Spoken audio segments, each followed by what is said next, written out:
शिव महापुराण यहाँ तक विष्णु पुराण करती है, स्कंद पुराण वर्णन करती है, कार्तिक खंड वर्णन करता है कि तुलसी का क्यारा गोल है, चौकोर है, षडाकार का है। उसका भी प्रमाण हमारे शास्त्र में लिखा हुआ है कि अगर तुलसी का कुंड गोल है तो वो ऐश्वर्य प्राप्त करता है, तुलसी का कुंड चौकोर है तो वंश की वृद्धि करता है, तुलसी का कुंडा अगर षडाकृति का है, 6 फलक वाला है तो वो घर में संपदा की वृद्धि करता है। ये तुलसी के कुंड का भी प्रमाण हमारे यहाँ शास्त्र में लिखा हुआ है कि कुंडा कैसा होना चाहिए, तुलसी के कुंड की आकृति कैसी होना चाहिए, तुलसी का कुंड होना कैसा चाहिए, उसका भी प्रमाण हमारे यहाँ स्कंद पुराण में लिखा हुआ है, विष्णु पुराण में लिखा हुआ है कि आपको क्या किस रूप में चाहिए। पर जगत है ना, दुनिया के आगे हाथ फैलाओ, जाकर निवेदन करो, यहाँ वाले बाबा के पास हो या वहाँ वाले बाबा के पास हो या उसके पास हो या उसके पास हो या जगत के पास जाओगे दुख पाओगे, रुपया खाएंगे, चूना लगाएंगे, धक्के मारकर निकाल देंगे, 2-4-8 दिन घुमाएंगे फिराएंगे, कल आना परसों आना नरसों आना, ऐसा करना वैसा करना, बस बाबा यही घुमाते रहेंगे और तुम्हारे धन का चूना लगाते रहेंगे।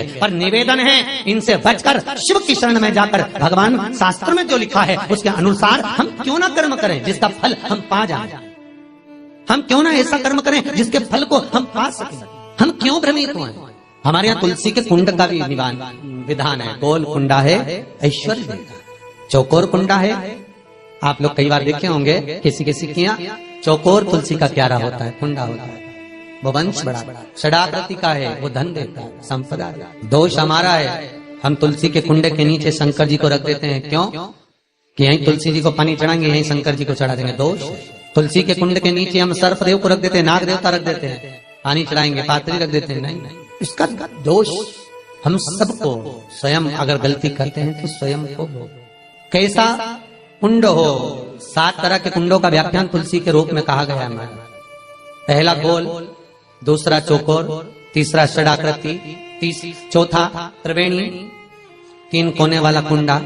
शास्त्र कहता है जिसके मार्ग घर में टुकड़े हो रहे हो, घर विभाजन की ओर हो रहा हो, तो 3 कोण का कुंडा घर में रखकर पूजा करने पर परिवार एक हो जाता है।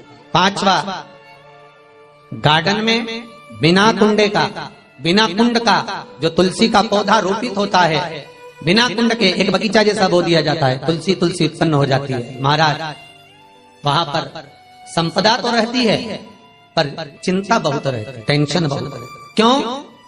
घर के दरवाजे के बाहर इतनी सारी बगीचे में तुलसा कर दी, कोई निकल कर जा रहा था उसने थूक दिया, कोई निकल कर जा रहा था उसने पानी डाल दिया, कोई श्वान ने, कुत्ते ने, किसी ने, बिल्ली ने गंदगी कर दी, उसका दोष आपको लगेगा। इसलिए कुंड के अंदर तुलसा का वो धन तो देगा, जो तुमने बगीचे में तुलसा लगाई है, गार्डन तुलसा का करा, वो धन तो देगा, संपदा भी देगा, पर चिंता को बढ़ा देगा। 5 मारा। छठा, तुलसी के कुंड को 3 धार पर लटका कर रखना। कई जगह पर आपने देखा होगा तुलसी का जो कुंडा होता है उसको 3 जो तार होते हैं, 3 जो चेन होती है उस पे लटकाया जाता है। महाराज विष्णु पुराण उसका भी व्याख्यान करते हैं। महाराज वहां व्यक्ति के कार्य उन्नति की सीढ़ी की ओर बढ़ जाते हैं। जैसे भोजन की थाली लग गई, भोजन तैयार हो गया, बस खाने बैठे हो और थाली खसक गई, समझ लेना कि तुलसी को अधर पर लटका कर रखा है।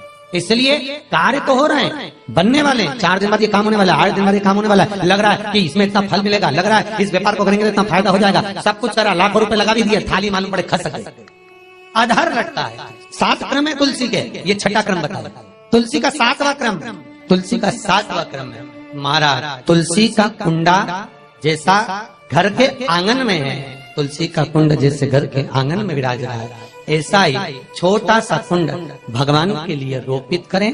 प्रतिदिन भगवान की सेवा करते समय तुलसी का कुंड सम्मुख रखकर उसकी आराधना करना, फिर उस कुंड को वापिस बाहर ले जाकर रखना, फिर दूसरे दिन पूजन के समय पर कुंड को लाकर रखना। हम तो यहाँ तक कहते हैं विष्णु पुराण गर्ग संहिता कल्याण का तुलसी अंग यहाँ तक वर्णन करता है कि आप पूरे साल ये नहीं कर सकते तो कम से कम कार्तिक के महीने में भगवान के सामने तुलसी का छोटा कुंड, चौकोर वाला, गोल नहीं, चौकोर कुंड लाकर भगवान के सामने रखकर छोटा सा कुंड का पूजन कर भगवान के साथ उस कुंड को वापस बाहर विराजमान करें, फिर कल लेकर आए, फिर विराजमान करें।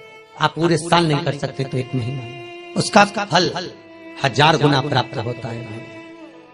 तो किस चीज के लिए कहा गया कि तुलसी का कुंडा एक बाहर हो, एक घर के अंदर मंदिर के सामने पूजन के लिए रखा जाए? तो कहते हैं उस घर में वैभव, सत्ता, संपदा, लक्ष्मी, समृद्धि, शांति की कभी कमी नहीं, कभी प्राप्ति, सुख की, आनंद की।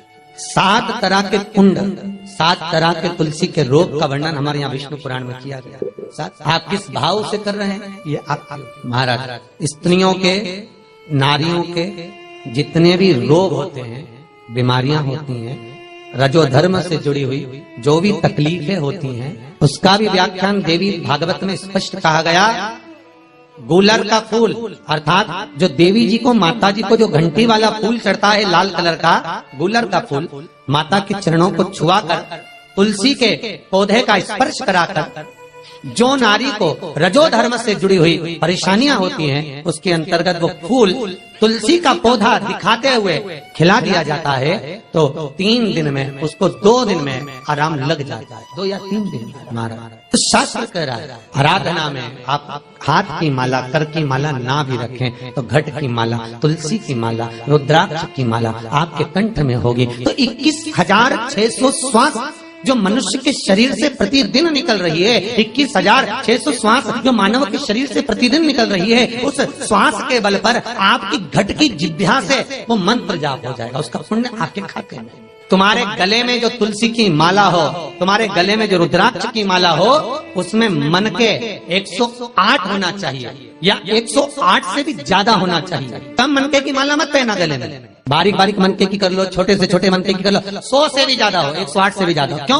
क्योंकि गले में अगर तुलसी की माला होगी, गले में रुद्राक्ष की माला होगी, भले तुम्हारे मुख से नाम ना निकले, भले तुम्हारे हाथ में करमाला ना आए, भले तुम भगवान का नाम जपो ना जपो, भले तुम भगवान को भोग लगाओ ना लगाओ, भले तुम तीर्थ जाओ ना जाओ, पर गले में अगर तुलसी की माला या रुद्राक्ष की माला तुम्हारे गले में है तो चिंता मत करना, तुम्हारी श्वास जितनी निकलेगी, 21,600 श्वास जो मनुष्य के शरीर से प्रतिदिन निकल रही है, वो 21,600 श्वास के मनके का फल तुम्हें रोज का प्राप्त हो जाएगा। बस ध्यान रखना, गले में मनका होना जरूरी है, गले में माला होना जरूरी है। भले रुद्राक्ष का एक मनका हो, भले तुलसी का एक मनका हो, और गले में हो तो उसका फल मिलेगा, घटेगा नहीं।